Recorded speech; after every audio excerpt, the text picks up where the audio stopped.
was I talking about? I don't remember. Brain fart. Dookie dookie dookie doo. Brain fart fart fart fart. Right. And then what happened was, God, my brain is so sploot. My brain is so goddamn sploot. Sploot, sploot, sploot, sploot, sploot, sploot, sploot. Splooty sploot. Oh yes. Hello peoples. I am Michelle. This is my hospital bed Avita. And you're watching Ones Who Left Rebel Wheels NYC. Rebel Wheels NYC. She repeats. Pronouncing the words. By my side, once again, I have my support bear. Ferris Bear. What's up? But today I want to talk about what it's like when you are in need of help to the point of needing home health aides, and the home health aides are ableist. So what happened was, a friend of mine was here, and I thought, well, she just stopped by for a little bit. So I'm like, while she's here, but let's have her kind of supervise. So I'm not able to communicate my needs in the moment of the shower, that she could kind of help out in that way. Because I just didn't feel safe and comfortable having the current home health aides I have, via traditional nurse, bathe me. I just didn't. I just did not feel safe. And I did not want to push myself beyond that, because there's a reason why I don't feel safe, and I want to honor that. But at the same time, it's a matter of, hygiene. There's a point where, it becomes a medical hazard to not shower after a while.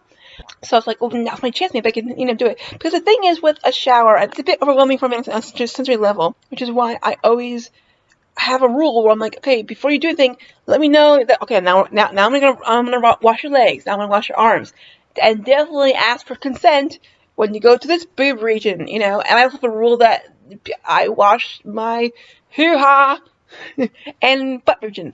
I don't care. No one else is washing that shit. As long as I'm mentally able to do that, I'm getting that part. I'm not comfortable with people touching me there. Who are as a home health aide. That's just, if you're my lover, it's a different story. But that's a same situation. So what happened was, this home health aide, who in the past was ableist and tried to get away with shit, she was doing it really rough. And what's happening was, I was a little overwhelmed by the shower itself.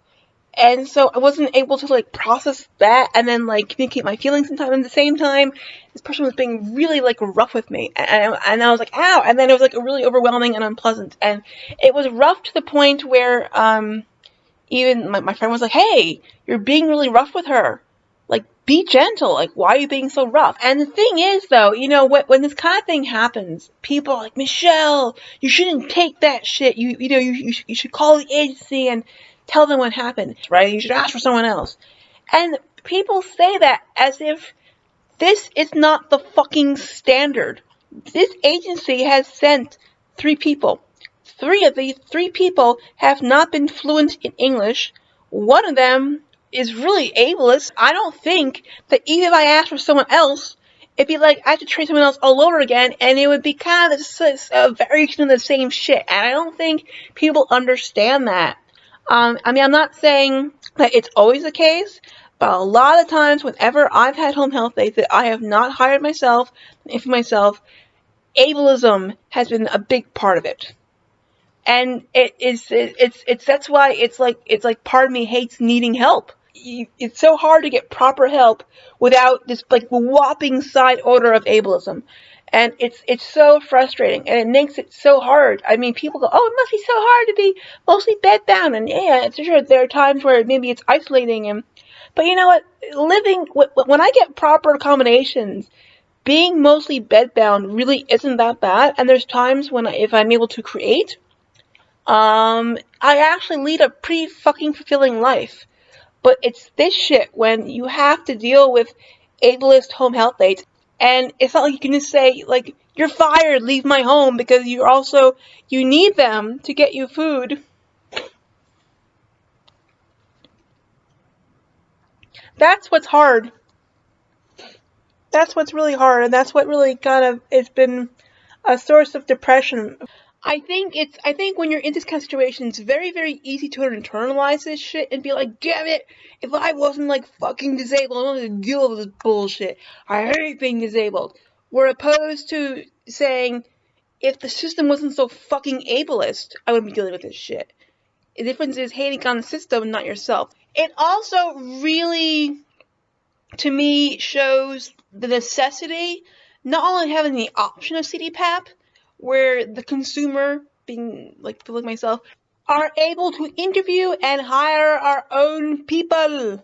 But I think it's also really important, and I would love for this thing to be a thing, is to have a for us, by us home health aid. A home health agency, Medicaid approved, that is run by disabled people, that hires disabled people, and some able-bodied people who go through intensive training.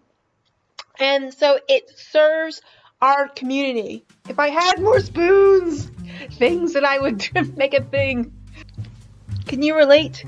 Leave your comments in the comments section. That's where they belong. Take care of yourself. Thanks for watching this video.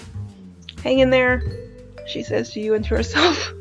I'm gonna go hug my bear and play the Grateful Dead.